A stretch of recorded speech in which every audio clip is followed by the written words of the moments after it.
আমার নবী বলেন, রে সাহাবীরা বলো আমার বন্ধুদেরকে দেখছো কিনা? সাহাবায়ে কেরাম বলেন, হুজুর আপনার বন্ধু আমরা। রাসূল বলেন, তোমরা আমার বন্ধু না, তোমরা আমার সাহাবা, তোমরা আমার সঙ্গী। সাহাবা হলো সঙ্গী, বলো আমার বন্ধু কারা? সাহাবায়ে কেরাম বলেন, হুজুর আমরা যখন বন্ধু না, তাহলে আল্লাহর হাবিবের বন্ধু কারা? আল্লাহ এবং আল্লাহর হাবিব জানে, আমরা জানি না, আমরা জানি না। আমার নবী দুইটা চোখের পানি গো গাল বেয়ে ছাড়ে। সাহাবীরা ডাকে, হুজুর জবাব দিলেন না, কাঁদতেছেন কেন? আমার নবী ডাকেন, সাহাবীরা রে শুনো রে, আমি কেন কান্দি? আজ থেকে 1400 বছর পর, বহু দূর আমার কিছু পাগল উম্মতেরা রে, একটা দিন একটা নজর আমাকে দেখার সুযোগ তারা পাইবে না। তারপরেও আমার পাগল হইয়া 1400 বছর পর বহুদূর আমার কথা শোনার জন্য কোরআনের পক্ষে ঘন্টার পর ঘন্টা বসে থাকবে। সাহাবীরা রে, আমার দুঃখের কথাগুলো যখন আসবে, কেউ কেউ গাল বেয়ে চোখের পানি ছাড়বে, কেউ কেউ আহা করবে। ও সাহাবীরা, আমার পাগল উম্মতেরা রে এইভাবে বসে থাকবে, কোরআনের কথা শুনবে, চোখের পানি ছাড়বে। সাহাবায়ে কেরাম বলেন, হুজুর আশ্চর্য হলাম, হুজুর আশ্চর্য হলাম, 1400 বছর পর আপনাকে না দেখে আপনার সাহাবী, ও আল্লাহর হাবিব, আপনার সাহাবীরা আপনাকে দেখে আপনার ভালোবাসা দেয়, তারা আপনাকে না দেখে আপনার ভালোবাসায় ঘন্টার পর ঘন্টা বসে থাকবে, আরামের ঘুম হারাম করে বিছনা ঘরবাড়ি ছেড়ে বসে থাকবে। আবার আপনার দুঃখের কথা শুনলে চোখের পানিগুলো ঝরঝর করে ছেড়ে দিবে। হুজুর তারা যদি আপনার একটা নজর দেখতো গো, না জানি তারা আরো কত পাগল হইয়া যাইতো। হুজুর আশ্চর্য হলাম, আপনাকে না দেখে 1400 বছর পর আপনার ভালোবাসা লইয়া বসে থাকবে, কোরআনের কথা শুনবে। আমার নবী বলেন, সাহাবীরা রে আশ্চর্য হইও না, তোমরা সাক্ষী হও, তোমরা সাক্ষী হও, আমি রাসূল বলে গেলাম, তারাই হবে রে আমি রাসূলের বন্ধু। আজকে যারা 1400 বছর পর আমার নবীর কষ্টের এই পরিবেশ, আমার নবীর পক্ষে ভালোবাসা লইয়া যারা আরামের ঘুম হারাম করে মাহফিলে বসে আছো, আমার মন কয় আপনাদের জন্য আমার নবী ফুলসিরাতের ঘাটে বসে থাকবে। ওরে বাবারা ভাইয়েরা, কারো ঘরের দুয়ারে দুয়ারে যাইতে হলো না। আমার নবীর 1400 বছর আগের কষ্ট আজকে যেন প্রতিফলিত হয়ে গেল। আমরা যেন নবীর কষ্টের বিনিময়ে যেন আজকের মাঠে দিয়ে দিলাম। সকলে একবার বলুন আল্লাহু আকবার। বাবারা, এই নবীর উম্মতের জন্য এবার জান্নাতে যাবেন সহজ পথ হয়ে গেল। এই নবীর উম্মতের জন্য জান্নাতে যাবেন সহজ পথ হয়ে গেল। যার বাস্তব আমার নবী নিজে স্বপ্ন যুগে ইমাম গাজ্জালি সাহেব রহমাতুল্লাহ আলাইহিকে স্বপ্ন যুগে বলছেন, ও গাজ্জালি, ও গাজ্জালি শোনো, তোমার পার্শ্ববর্তী মহল্লায় বলুন নবীর স্বপ্ন কি স্বপ্ন নাকি বাস্তব? নবীর স্বপ্ন স্বপ্ন নয়, বাস্তব। ডাকতেছে ইমাম গাজ্জালি সাহেবের জীবনী সাক্ষী দেয়, ও ইমাম গাজ্জালি, তোমার পার্শ্ববর্তী মহল্লায় একজন লোক মারা গেছে, লোকটার নাম আব্দুর রহমান। নবীজি নাম বলে গেলেন আব্দুর রহমান। লোকটা হলো বেহেশতি, লোকটা হলো বেহেশতি। বাবারা লক্ষ্য করে শুনুন, আপনারা সেই নবীর উম্মত, এই বেহেশতের দরজা আপনাদের জন্য খোলা, সিস্টেমে আপনারা বেহেশতি হয়ে যাবেন।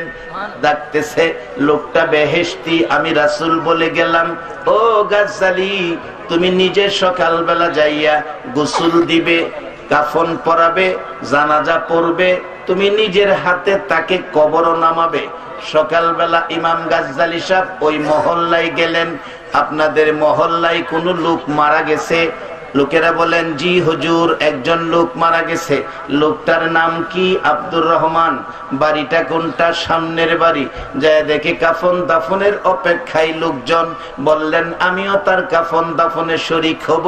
এত বড় একজন আল্লাহওয়ালা, আল্লাহর ওলি আসছে বলে, আসছে দেখে সবাই খুশি। হুজুর, আপনারে পাইলাম। এমনে পাও নাই, আমার রাসূল এসে বলে গেছে আব্দুর রহমান বেহেশতি, তার কাফন দাফন জানাজা পড়ার জন্য। কারা গো মাহফিলের আয়োজন করেছো? কারা আজকের মাহফিলে আরামের ঘুম হারাম করে বসে আছো গো? এই বসা যদি আমার নবীর মহব্বতে হয়ে যায়, মদিনাওয়ালা একদিন হয়তো চট্টগ্রামে এসে তোমাকে ও জান্নাতি খবর দিয়ে যাইতে পারে। উম্মতের জান্নাতি খবর পৌঁছার জন্য আমার নবী মদিনার মাটিতে শুয়ে রইছে।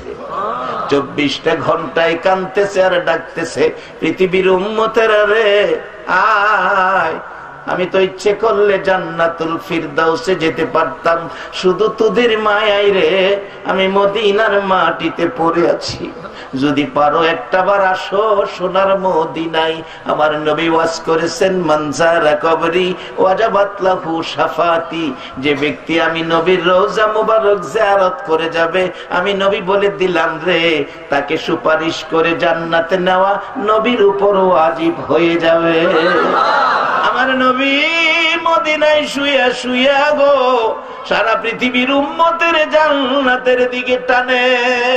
সেই নবী চিনা, নবী মানা, নবীর পক্ষে থাকা, বলুন আমাদের দরকার আছে কিনা? বাবারা, ভাইয়েরা, আমার নবী ডাকতেছে ইমাম গাজ্জালি সাহেবকে লক্ষ্য করে। গাজ্জালি সাহেব বললেন, বাবারা, রাসূল বলে গেছেন আব্দুর রহমান বেহেশতি, তাকে কাফন দাফনের দায়িত্ব আমাকে দিলেন। আমি জানতে চাই আব্দুর রহমান এমন কি আমল করেছে, এমন কি আমল করেছে যে আমলের দ্বারা বেহেশতি হয়ে গেল? বাবারা, আমাকে সাবজেক্ট দেওয়া হয়েছে, একটা হলো নামাজ। নামাজের ভিতরে ঢুকতেছি, কি আমল করেছে লোকটা যে রাসূল এসে বেহেশতি বলেছে? এবার এলাকার লোকেরা কয়, হুজুর, লোকটা আমাদের জানা মতো বড় আলেম ছিলেন না, হাফেজ ছিলেন না, লোকটা ছিলেন একজন কাঠমিস্ত্রি। কাঠমিস্ত্রি হুজুর, আমরা জানি লোকটা ছিল কাঠমিস্ত্রি। ও আখিরি নবীর উম্মত, কাঠমিস্ত্রি হও, রিকশার চালক হও, ভ্যান ড্রাইভার হও, দোকানের কর্মচারী হও, মালিক হও, যে যাই হও, আখিরি নবীর উম্মত হইয়া একটা কদম যদি আগে বাড়তে পারো, মনে রেখো তোমার জন্য জান্নাত পাগল হইয়া যাইব। কারণ জান্নাত বানাইছে আমার নবীর উসিলায়। কাঠমিস্ত্রি আর বেশি কোনো আমরা জানি না হুজুর। ইমাম গাজ্জালি সাহেব রহমাতুল্লাহ আলাইহি বলেন, আমি তার বিবির সাথে কথা বলবো, কারণ স্বামীর খবর, স্বামীর চরিত্র, স্বামীর আমল আখলাক বিবি ভালো জানে। পর্দা করে দাও, পর্দা করে দিলেন। পর্দার ভিতরে ইমাম গাজ্জালি সাহেব বাহিরে ডাকতেছে, মা, মাগো, তোমার স্বামী এমন কি আমল করেছে গো, যে আমলের বিনিময় রাসূল তাকে জান্নাতি বলে গেল? আমি গাজ্জালি দ্বারা কাফন দাফন জানাজার নির্দেশ করলো। মহিলাটা কাঁদতেছে আর ডাকতেছে, হুজুর, আমার স্বামী বড় কোনো আলেম ছিল না, হাফেজ ছিল না, আমার স্বামী ছিল একজন সাধারণ কাঠমিস্ত্রি। হুজুর, আমি দেখছি আমার স্বামী কাঠমিস্ত্রি মাত্র দুইটা আমল করত। দুইটা আমল করত। একটা আমল হলো দুইটা কাঠ একসাথে জোড়া লাগাইতে হয়। কাজ করতে যাইয়া দুই কাঠ জোড়া লাগাবে। হুজুর, আমি দেখছি জোড়া লাগানোর সময় জোড়াটার মধ্যে লোহা তার কাটা মারার জন্য হাতুড়ি উপরের দিকে উঠাইছে, হাতুড়ি পিছনের দিকে নিছে, লোহা তার কাটার উপর আঘাত করবে।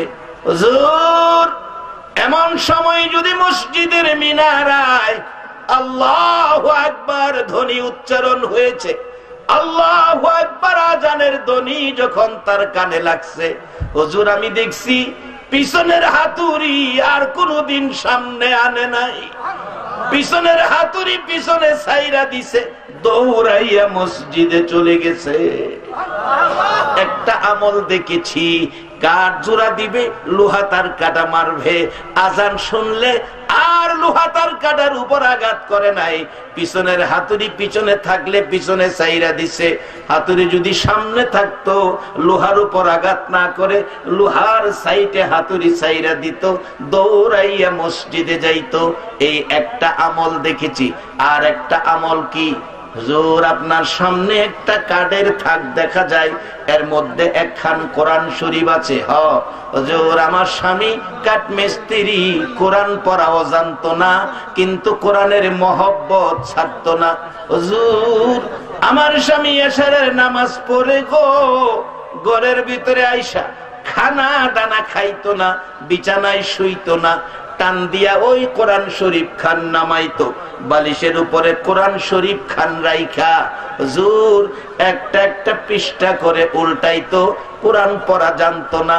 আমি দেখছি আমার স্বামী কোরআনের পাতা উঠায় আর এতিমের মতো চোখের পানি ছেড়ে ছেড়ে কান্দে। হুজুর কোরআন পড়া জানে না, কোরআনের মহব্বত ছাড়ে না, কোরআনের লাইনের উপর আঙ্গুলটা ঘুরাইতো আর জর্জর করে চোখের পানি ফালাইতো। কোরআনের লাইনে আঙ্গুল ঘুরাইতো আর চোখের পানি ফালাইতো। এইভাবে দেখেছি 2-3 পারা কোরআনের লাইনের উপর আঙ্গুল না ঘুরাইয়া আমার স্বামী কোনোদিন ঘুমাইছে না। কোরআন পড়া জানতো না, লাইনের উপর আঙ্গুল ঘুরাইছে। এই 2টা আমল আমার স্বামী করতে দেখেছি। আমার নবী এই 2টা আমলের বিনিময় মদিনার নবী কাঠমিস্ত্রির বাড়িতে আইসা জান্নাতের খবর দিয়া যায়। নবীজির গোলামের, নবীজির আশেকের কোনো চিন্তা নাই। চলো নবীজির জান্নাতে মদিনাতে যাই, চলো নবীজির জান্নাতে মদিনাতে যাই। কে কে যাবে মদিনায়, মদিনাতে কান্দে নবী উম্মতের মায়া। কে কে যাবে মদিনা, মদিনাতে কান্দে নবী উম্মতের মায়া। দিন রজনী কান্দেন যিনি, দিন রজনী কান্দেন যিনি শুয়ে রোয়া যায়। চলো নবীজির জান্নাতে মদিনাতে যাই, চলো নবীজির জান্নাতে মদিনাতে যাই। কঠিন হাসরের দিনে বেহেশতে যাবে না নবী উম্মত বিলে। কঠিন হাসরের দিনে বেহেশতে যাবে না নবী উম্মত বিলে। মাফ করিয়ে দিবেন আল্লাহ, মাফ করিয়ে দিবেন আল্লাহ নবীর ওসিলায়। চলো নবীজির জান্নাতে মদিনাতে যাই, চলো নবীজির জান্নাতে মদিনাতে যাই। শুধু জান্নাত পাবেন এটাই শেষ না। এই আমল যদি থাকে দুনিয়ার জমিনে আখিরি নবীর উম্মত হাত বাড়াইয়া যা চাবে তা আমার আল্লাহ দুনিয়ার জমিনেও দান করে দিবে। কিভাবে দিবে বাস্তবে আসুন। এই জন্য আমার আল্লাহ আমার নবীর আদর্শের উপর আমার আল্লাহ কোরআনের আয়াত দিয়ে সিস্টেম দিয়েছে। ওয়াকাদা রব্বুকা আল্লা তা'বুদু ইল্লা ইয়্যা ওয়া বিল ওয়ালিদাইনি ইহসানা। ইবাদত করতে হবে আল্লাহর, আর খেদমত করতে হবে মা বাবার। ইবাদতের পরে ওই মা বাবার খেদমতের কথা কোরআন শরীফে বলছে। আমার ভাই নঈমী সাহেব আছেন, আর ওলামায়ে কেরাম আছেন। আগে কইছে ইবাদত আল্লাহর, পরের কাজটা কি দিছে? খেদমত কার? মা বাবার। বাজান, এই ইবাদত আর খেদমত এটা বোঝানোর লাগে তো নবী 63 বছরের কষ্ট। যদি এখানে ইবাদতে বেশ কম হয় তাহলেও নবী পাবেন না, মা বাবার খেদমতে বেশ কম হয় তাহলেও নবী পাবেন না। এই দুইটার সমন্বয়ের জন্য নবী মুহাম্মদুর রাসূলুল্লাহ সাল্লাল্লাহু আলাইহি ওয়াসাল্লাম, এটা বোঝার জন্য, বুঝাইয়া দেওয়ার জন্য দায়িত্ব নবীর। আর আল্লাহ বলেছে ওমা ইউতির রাসূলা ফাকাদ আতা আল্লাহ, তোমরা আমার এই নবীর কথা মানো। মানলে জান্নাতি, না মানলে দুজুকি, মানলে আবু বকর, না মানলে আবু জাহেল। ওয়াত সহজ। যদি না মানেন অবস্থা কি? বাস্তবে যান মদিনায়, মদিনার পাগল হিসাবে হজ করতে গেলাম 2001-এ। আগে মদিনায় লয়ে গেছে। হাইরে ঘটনা, মদিনার সীমানায় যখন ঢুকছে রাত 2টা বাজে, হ্যান্ড মাইকে বলতেছে আমাদের দেশের বেসরকারি কাফেলার মুআল্লিম যিনি, হাদি সাহেবরা ঘুমিয়েছেন, যে মদিনার কথা, যে নবীর কথা শুনলে বাংলাদেশ থেকে চোখের পানি ছেড়ে কাঁদতেন, আমরা তো সেই নবীর দেশ মদিনায় সীমানার ভিতরে ঢুকে গেছি। বিশ্বাস করতেন না। ওই সময় সকল হাজিরা চোখ বগাইয়া 2টা বাজে রাত ঘুমের মধ্যে ছিলেন, চোখ বগাইয়া সবাই ঘুম থেকে উঠছে। কিছুক্ষণ পর বলতেছে সামনের টার্নিংটা ঘুরতে দিলেই আমরা সবুজ রঙের গম্বুজটা দেখা যাবে। হাদি সাহেবরা আপনারা দুরূদ পড়তে থাকেন, আল্লাহ সাক্ষী, দুরূদ পড়তে থাকি। যখন সামনের টার্নিং ঘুরতে দিবে, হ্যান্ড মাইক বাংলাদেশি মুআল্লিম বলতেছে বাসের গ্লাসগুলি বন্ধ করে দেন। আমি জিজ্ঞেস করলাম বাসের গ্লাস বন্ধ করলে আমরা দেখব কিভাবে সবুজ রঙের গম্বুজ? উনি বললেন হুজুর, অনেক যুবক আছে, অনেক আশেক আছে, অনেক পাগল আছে, নবীর সবুজ রঙের গম্বুজ দেখলে ইয়া রাসূলুল্লাহ বলে জাপ মেরে বাস থেকে পড়ে যায়। এই জন্য বলছি বন্ধ করে দেন। সেই মদিনায় যারা না গেছে, সেই মদিনার স্বাদ তারে বোঝানো যাবে না। আল্লাহ সকলকে এই মদিনা একটাবার দেখার তৌফিক দেখ সকলে। আমরা সেই নবীরে মানতে চাই, সেই নবীর মহব্বত করে চলতে চাই, সেই নবীর আদর্শ নিয়ে আমরা চলতে চাই, সেই নবীর পক্ষে আমরা থাকতে চাই। রাজি আছেন কি? এই নবীর পক্ষে থাকবে যারা, আল্লাহ পাবে তারা, আল্লাহ পাবে যারা, জান্নাতি হবে তারা। বাজান, আমার সাবজেক্ট 2টা, একটা হলো নামাজ আর একটা মা বাবা। এখানে মা বাবার আর নামাজের কিছু কথা কইলেছি, এবার বাহি বিস্তারিত যাই। আর 15 মিনিট গেলে কষ্ট হবে আপনাদের। আমার একদিন এক বেটা জুমার খুতবা দিয়ে আমারে প্রশ্ন করে বইছে, হুজুর নামাজ তো কোরআন শরীফ নাই। আমি কি ঠিক তো কইছ, সালাতের বাংলা কি? আমরা বাঙালি, বাংলা কই। আমার তো খুতবার আলোচনা করতেছি, আমারে প্রশ্ন করে বসে অনেক বাঙালি হিসেবে যে দেশাইছে, আমার তো কোন লাগবো। আমি কিলাম বাজান সালাতের বাংলা হইলো স্মরণ, স্মরণ। আজকে আপনারা বসে রয়েছেন আল্লাহ আল্লাহ রাসূলের স্মরণৈত্য, এটা গেলাম কম মনে করেন। হাসরের দিন যদি আর কিছুই কাজে না লাগে, এটাই ধাক্কায় নিব না। হাসরের দিন ও আখেরি নবীর উম্মত, ও শেষ যুগের উম্মত, আরামের ঘুম হারাম করে মাহফিলে বসে আছো, নবীর মহব্বতের মালাটা গলায় লইয়া। যদি তোমার 70 বছরের আমল হাসরের মাঠে আমার আল্লাহর মায়ার কৌটে যদি কবুল না হয়, এই মাহফিলটা ধাক্কাইয়া তোমারে বার করে দিব। কে কোন মায়ের সন্তানেরা আজকে মাহফিলের আয়োজন করেছে, নিশ্চয়ই এই মা এই সন্তান পেটে থাকা অবস্থায় একদিন হলেও কোরআন পড়েছিল, একবার হইলেও নবীর দুরূদ পড়ছে। কোরআন শরীফে আল্লাহ বলছে একমাত্র আল্লাহ ইবাদত করার জন্য। কার ইবাদত? আল্লাহর ইবাদত করলে ইবাদতের মধ্যে সর্বোত্তম ইবাদতটা কোনটা? নামাজ।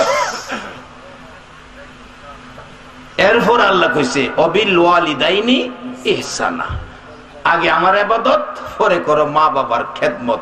এটা বুঝাইবার লাগিয়া ইঞ্জিনিয়ার বানাই আমার নবীরে দুনিয়ার পাঠাইছে। সুবহানাল্লাহ। নবী গেলাম নিজের লাগিয়া না, আমরা রে এটা বুঝাইবার লাগিয়া। এবার যারা নবীর কথা মাইন্না যারা বুঝছে তারা দেখেন কি করছে। বাস্তব বাদশাহ হারুনুর রশিদের জীবনী। একটা যুবক মসজিদে নামাজ পড়ে, অনত যুবক যাইতেছে না, যারা বুড়া হইছে হ্যাঁ রাজা তো অহন আবার দেখছি একটু ভিন্ন। অহন দেখছি আল্লাহর রহমতে মসজিদে বুড়ার চাইতে যুবক বেশি। একবার আলহামদুলিল্লাহ কারণ এতে বোঝা যায় দেশের লক্ষণ ভালো। বাদশাহ হারুনুর রশিদের জীবনী থেকে বলছি। বাদশাহ হারুনুর রশিদ তাকাইয়া দেখে একটা যুবক সামনে নামাজ পড়ে, এত সুন্দর দাঁড়ায় রয়েছে, একবারে সোজা নামাজ পড়তেছে।